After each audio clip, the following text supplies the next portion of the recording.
मुस्लिम candidate सुबह उठता है, फजर की नमाज पढ़ने जाता है, कुरान की तिलावत भी करता है, गरीबों की मदद भी करता है, ज़ुहर भी पढ़ता है, लेकिन उसको मालूम है कि हमें हिंदू लोगों का भी वोट लेना है, हिंदू भाइयों का भी वोट चाहिए।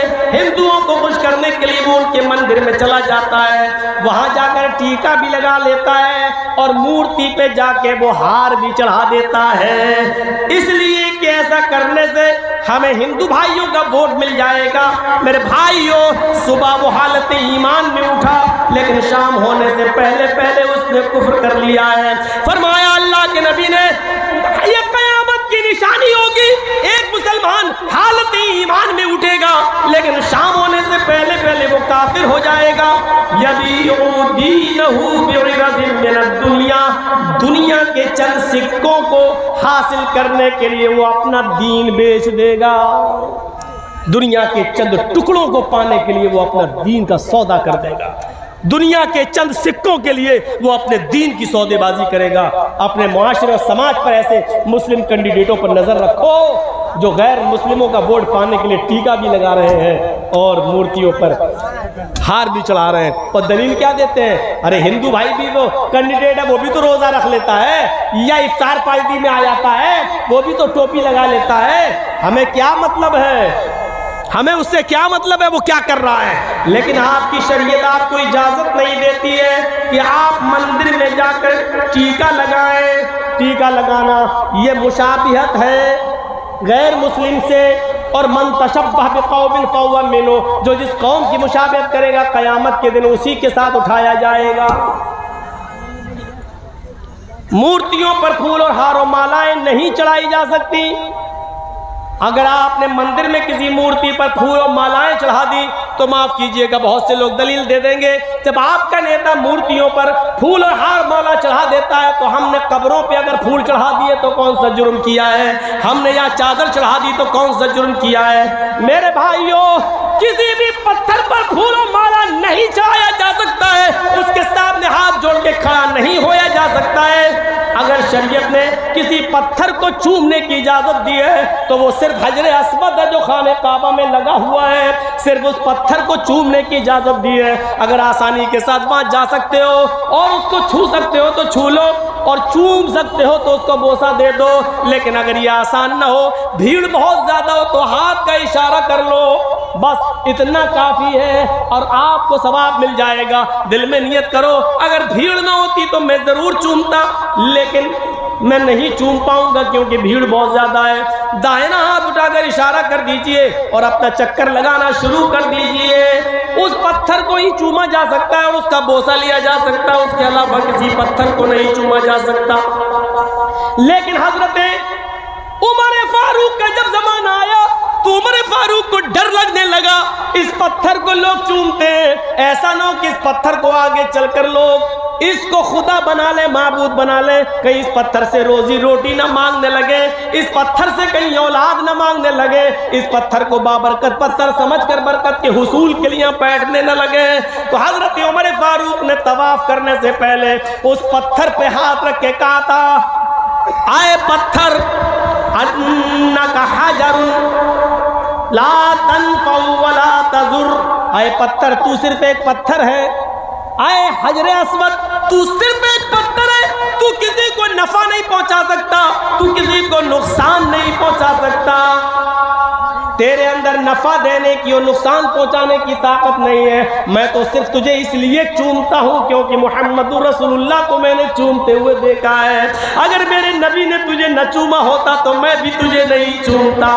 बस आए पत्थर सुन, तेरे अंदर किसी को कुछ देने की और किसी से कुछ छीनने की ताकत नहीं है, तू माबूद नहीं है, तू खुदा नहीं है, तू रब नहीं है। सवाल यह है कि फिर मैं तुझे चूम क्यों रहा हूं? मैं सिर्फ इसलिए चूम रहा हूं क्योंकि मेरे नबी ने तुझे चूमा, इसलिए हम तुझे चूम रहे हैं। तो मेरे प्यारे साथियों, ये कहकर लोगों को बता दिया कि पत्थर पत्थर है, ये रब नहीं है, ये माबूद नहीं है, यहाँ चादर नहीं चढ़ाई जाएगी, यहाँ हाथ जोड़कर खड़ा नहीं हुआ जाएगा, इस पत्थर से किसी किस्म की बरकत की उम्मीद मत रखना। बस एक सुन्नत है उसको चूमना, एक छूना और बोसा लेना सुन्नत है। मेरे प्यारे साथियों, ये इस्लाम की शीतल छाया और इस्लाम की साफ और शफाफ तालीम है। इसे हमें और आपको गौर करना चाहिए और लेना चाहिए और सीखना चाहिए इससे। ये मजहब सबका है।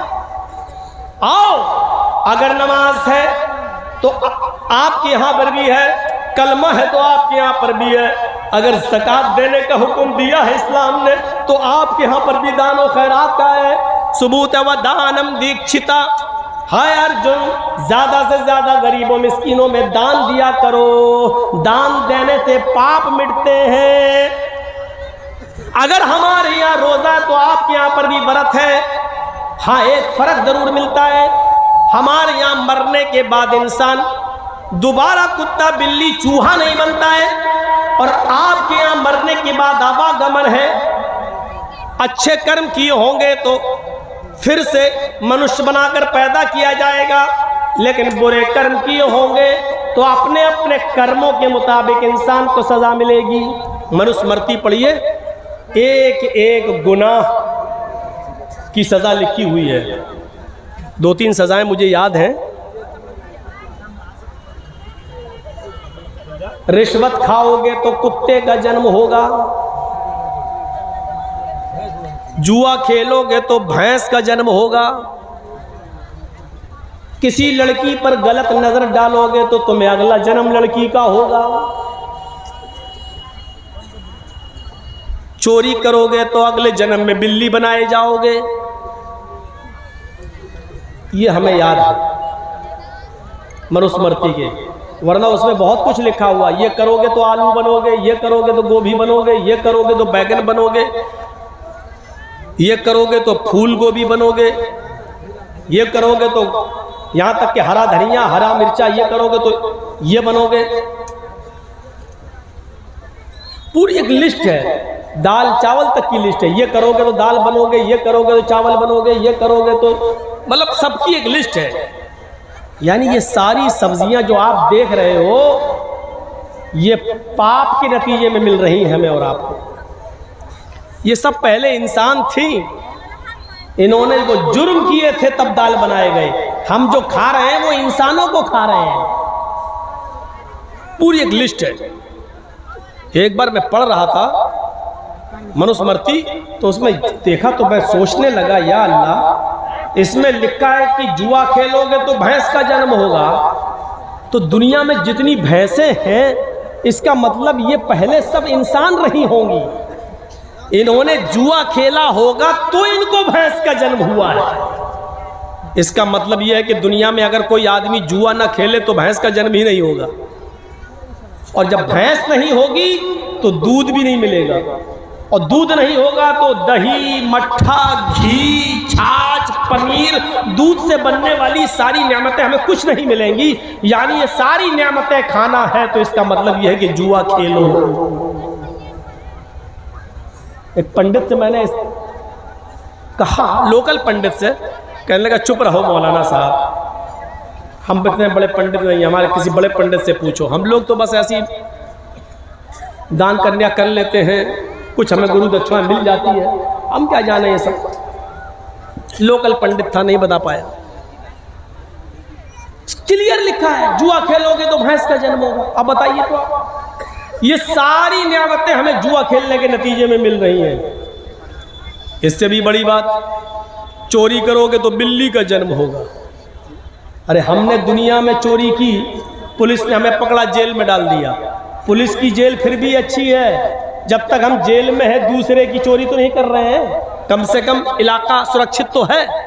लेकिन अल्लाह अगर चोर को बिल्ली बना दे तो मोहल्ला सुरक्षित कहाँ है। जब इंसान थे तो माल चुराते थे, रुपया चुराते थे, सोना चुराते थे, चांदी चुराते थे, लेकिन अल्लाह ने चोर को बिल्ली बना दिया। तो अब सोना चांदी नहीं चुरा रहे, किसी का कबूतर चुरा रहे, किसी की मुर्गी फाड़ रहे हैं, खा रहे हैं, कुछ ना कुछ अभी भी कर रहे हैं। तो इसका मतलब यह है कि पुलिस की जेल फिर भी मजबूत है। अल्लाह ने जो सजा देकर बिल्ली बनाया वो कमजोर है, क्योंकि चोरी तो अभी भी नहीं रुकी। रिश्वत खाओगे तो कुत्ते का जन्म होगा, ये बड़ी अजीब बात है। जब मैं रास्ते में किसी कुत्ते को देखता हूं तो सोचता हूं पता नहीं ये किस पुलिस वाले, नाम न लो, हालात खराब हो जाएंगे। सोचता हूं कि ये किस लुटेरे का वो होगा।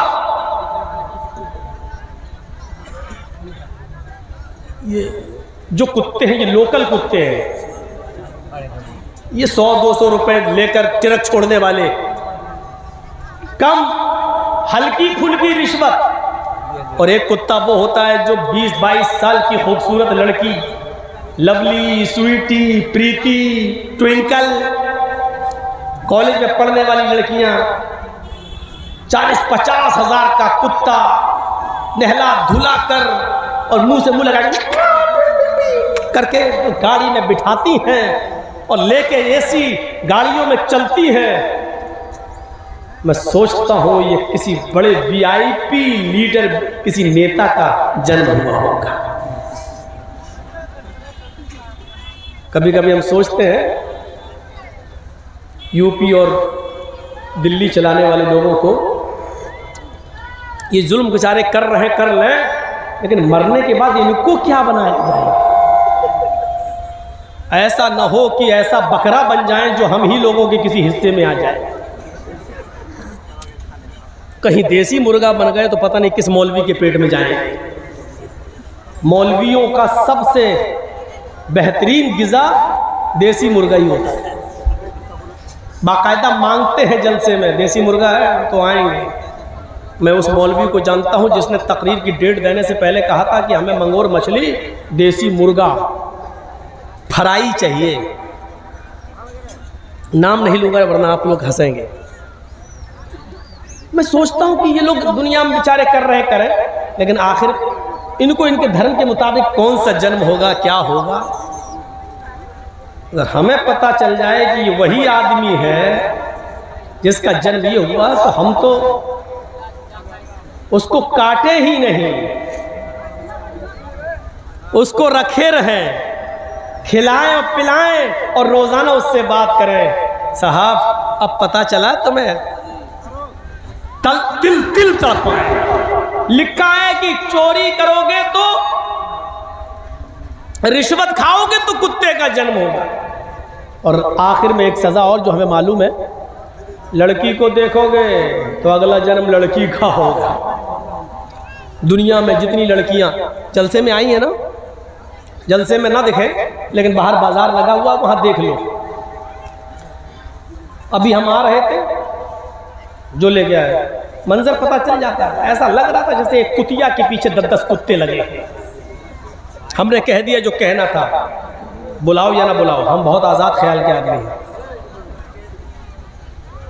और देखा जब हम यहाँ बैठे स्टेज पर तो मौलाना साहब को अपनी तकरीर 10-5 मिनट के लिए रोकना पड़ी, लोग भरने लगे। अभी तक मौलाना हमसे पहले जो बोल रहे थे शायद लैला मजनू की कहानी सुना रहे थे, वो कुरान हदीस नहीं थी। कुरान हदीस तो मौलाना जर्जी सुनाने आए थे। जर्जी साहब आए, मजमा भर गया। नहीं थे तब तक कहां थे सब मालूम है। कुतियां घूम रही थी, कुत्ते पीछा कर रहे थे। जाओ कह दिया हमने, तुम्हें जो बुरा लगता है लगता रहे, मेरे बाप का कुछ नहीं जा रहा है। मुझे तो बाल ठाकरे के खिलाफ भी बोला तो मेरे बाप का कुछ नहीं गया। और क्या जाएगा, कोई आसमान से टपकता हुआ कोई फरिश्ता थोड़ी था बाल ठाकरे। उसने हमारे नबी को गाली दी थी। उसने कहा था मोहम्मद अय्याश था, मक्कार था, 11-11 औरतें रखता था। तो हमने कह दिया था जवाब में, 11 बीवी रखने वाला अगर मक्कार और अय्याश था तो कृष्ण जी 16,108 रखे थे, वो क्या थे।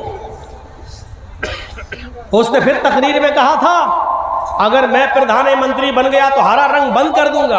हरा रंग मुसलमानों का रंग है, इस्लामी रंग है, मैं हरा रंग बंद कर दूंगा। हर जगह लाल रंग के झंडे को, केसरिया रंग के झंडे को लागू कर दूंगा। मैंने उसके जवाब में कहा था ठाकुरे जी, लाल रंग से इतना प्यार, हरे रंग से इतनी नफरत, ये नफरत करना छोड़ दो, क्योंकि हरे रंग की सब्जियां खा खा कर तुम जिंदा हो, लाल रंग की चीज़ तुम्हें नसीब नहीं होती है। सिर्फ टमाटर खाते हो बस, और गाजर और चुकंदर, कितना खाओगे। लाल रंग की चीज़ वो है जो हमारे बिहार बंगाल में खाई जाती है।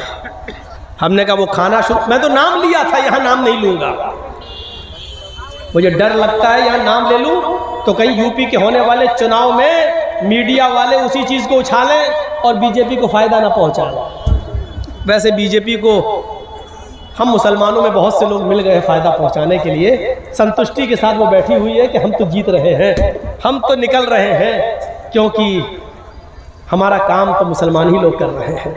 मैंने इशारे में बहुत कुछ कह दिया है, बहुत ही मुआज़रत के साथ अगर किसी को बुरा लगा हो तो लगता नहीं, मैं माफ़ी नहीं मांगता। जुर्म ही नहीं किया तो माफ़ी क्यों मांगूं?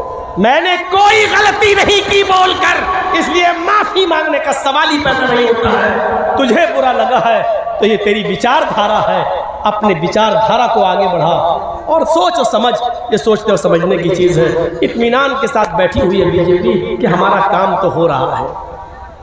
आपको एक राज की बात बताऊं, मेरे पास यूपी की कुर्सी संभालने वाला, उसका भेजा हुआ एक आदमी लखनऊ में मेरे पास आया और मुझसे कहता है, मौलाना साहब आप या तो बीजेपी का प्रचार करिए और ब्लैंक चेक ले लीजिए, जो चाहिए वो ले लो, खुलकर आइए बीजेपी में, हम स्वागत करेंगे। पूरे उत्तर प्रदेश का हम आपको अल्पसंख्यक का अध्यक्ष बना देंगे।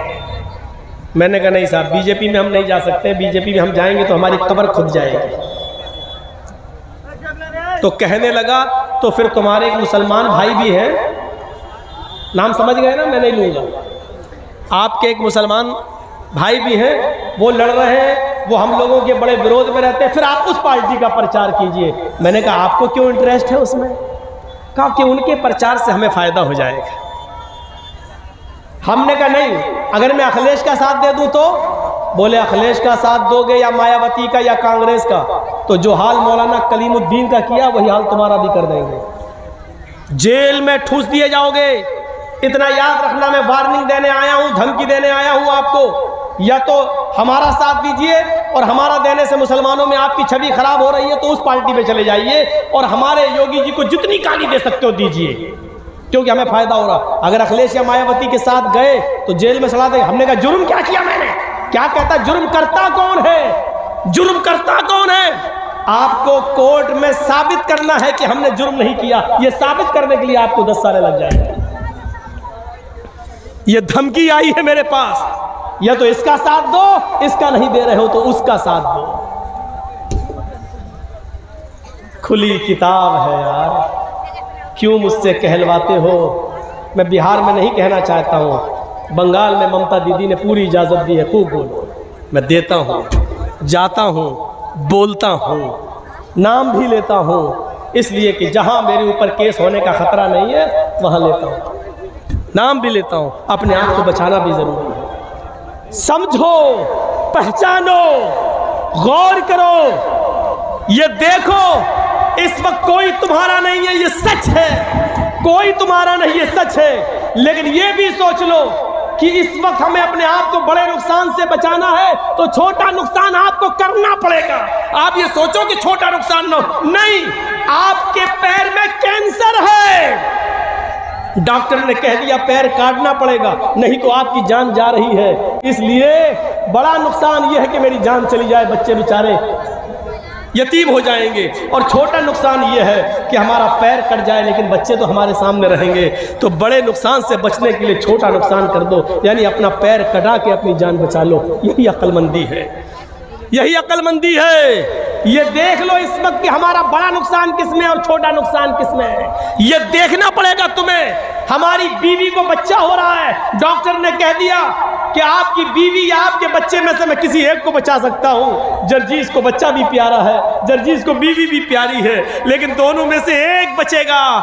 कलेजे पे हाथ रखकर कह दिया बीवी को बचा लो, बीवी रहेगी तो बच्चे तो बाद में और भी आ जाएंगे, अगर बच्चा जा रहा है तो जाने दो। अक्लमंदी यही है, वरना दोनों मारे जा रहे हैं। तो मेरे प्यारे साथियों, बड़े नुकसान से अपने आप को बचाने के लिए छोटा नुकसान करना पड़े तो कर दो। इस्लाम के उसूलों पर आ जाओ, इस्लाम के ज़ाब्तों को पकड़ो। चंदे का ऐलान हो रहा, दो, यही चीजें कामयाबी की दलील है। मैं ऐलान नहीं करूंगा, मैं बैठूंगा नहीं, मैं आपसे रुपया लेने के लिए यहां पर बैठकर इंतजार नहीं करूंगा। याद रखो, एक मिसाल देके जा रहा हूं, बिहार वालों खुशनसीब हो, बंगाल वालों खुशनसीब हो कि तुम्हारे यहां मदरसों पे कोई पाबंदी नहीं है, सरकारी स्कूलों में तुम पढ़ा रहे हो, मदरसे खुले हैं, बंगाल में खुली इजाजत है। हम यूपी वालों से पूछो, हमारे मदरसे बंद किए जा रहे हैं, मदरसों पे छापे मारे जा रहे हैं, मदरसे की उस्तादों पर नजरें रखी जा रही हैं, सीसीटीवी कैमरे लगाए जा रहे हैं, हमारे यूपी के मदारिस को बंद करने की प्लानिंग हो रही है। याद रखना, अगर ये मदरसे जो आप लोगों के इसी चंदे से चलते हैं, अल्लाह न करे कि यूपी वाला माहौल आपके यहाँ आ जाए, ये मदरसे अगर बंद हो गए तो कोई फिर अली मियां नदवी जैसी शख्सियत पैदा नहीं होगी, फिर कोई एहसान इलाही ज़हीर जैसी शख्सियत पैदा नहीं होगी, कोई इब्ने तैमिया और इब्ने क़य्यम बनकर नहीं निकलेगा। याद रखना, कोई फिर अबू हनीफा और इमाम शाफ़िई और इमाम मालिक और इमाम अहमद इब्ने हंबल बनकर नहीं निकलेगा। आप चाहते हैं कि दीन बाकी रहे, आप चाहते हैं कि इस्लाम बाकी रहे, तो इन मदरसों की हिफाजत करो, रुपयों से, पैसों से, दौलत से आप दीजिए और इन मदरसों को जिंदा रखिए।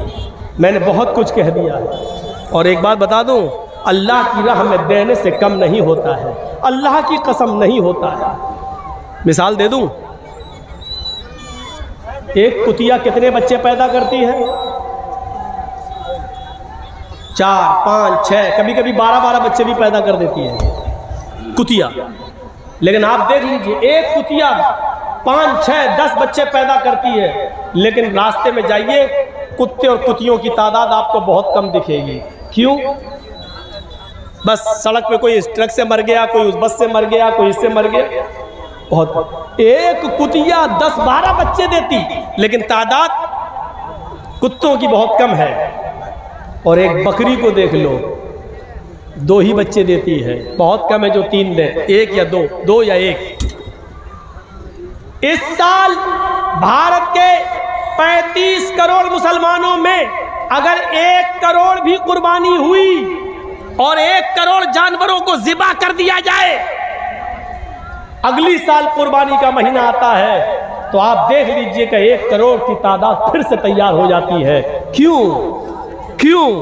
एक बकरी सिर्फ 2 या 1 बच्चा देती है, लेकिन और रोजाना कितने ज़िबा किए जा रहे हैं और हम लोग उनका गोश्त खा रहे हैं। जरा तसव्वुर किया आपने, जो जानवर अल्लाह की राह में जितने ज़िबा किए जा रहे हैं, दूसरे साल उससे ज़्यादा पैदा हो रहे हैं। सऊदीया में चले जाओ, 50-50 लाख हाजी लोग हज के मैदान में, और हर हाजी वहाँ अपनी तरफ से एक कुर्बानी तो देता ही देता है। 50 लाख हाजी का मतलब 50 लाख जानवर एक साल कुर्बान हुए, दूसरे साल 50 लाख फिर उसी सऊदीया की सरजमीन पर पहुँच गए। जो चीज़ अल्लाह की राह में जितना कटती है, जितना खर्च होती है, वो बढ़ती है। मेरे भाइयों, आप अल्लाह की राह में जितना दोगे बढ़ेगा, इजाफा होगा, आपके घरों में बरकत होगी, और जितना सैंत के रखोगे, बचाओगे, तो कभी आपके बच्चे की बीमारी में चला जाएगा, कभी किसी को कैंसर हो जाएगा, कभी किसी की किडनी खराब हो जाएगी, अल्लाह ताला कहीं ना कहीं वसूल कर लेगा। इतना याद रखिए, ये सदका और खैरात आने वाली बलाओं को टाल देती है, आने वाली बलाओं को दूर कर देती है।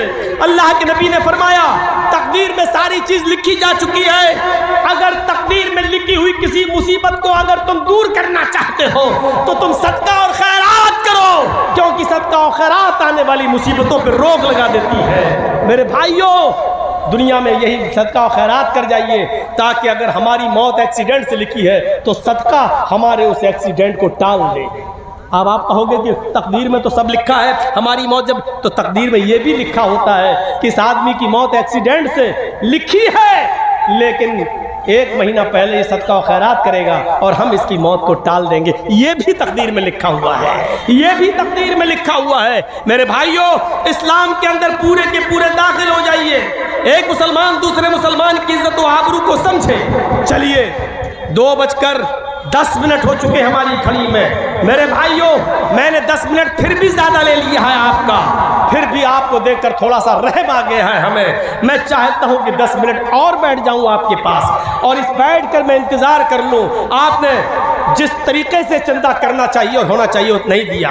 मेरी इन मिसालों के बाद, सदका और खैरात की बात कह देने के बाद, सदका और खैरात से माल बढ़ता है ये कह देने के बाद, चलिए मैं 10 मिनट का टाइम आपको और देता हूं और इसके बाद फिर मैं आपसे अपील करता हूं कि अब मेरे कम सुनने ही पर आज इक्तिफा कीजिए। जिंदगी रही तो फिर कभी बुलाइएगा और इंशाअल्लाह मैनेजमेंट और टाइम के मुताबिक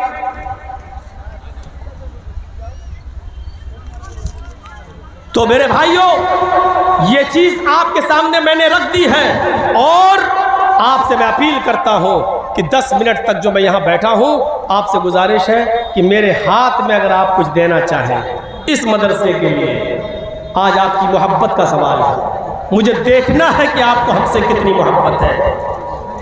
हमने आपको बता दिया है कि मेरी 4 बजे की ट्रेन है, आप कह रहे हैं 3:30 बजे तक मैं बोलूं।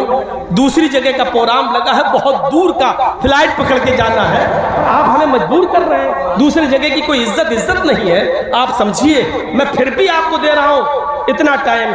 आइए, एक साथ 50 रुपए। हम दुआ नहीं करेंगे इसलिए कि मैं इस तरीके की दुआ को सही नहीं समझता हूँ। आपके यहाँ रवाज है, करिए, मैं नहीं समझता हूँ। आप अपने दिल में नियत करिए कि अल्लाह इसका सवाब मेरे बाप को, मेरी माँ को या हमें या किसी को मिले। लाइए मैं खड़ा हो जाता हूँ, मेरे हाथ में आप कितना देते हैं आज आपकी मोहब्बत देखता हूँ। अल्लाह ताला से दुआ है कि बारे अल्लाह तू हमारी खताओं को माफ़ फरमा दे, हमारे गुनाहों को बख्श दे, हमें आपस में एक इत्तेफाक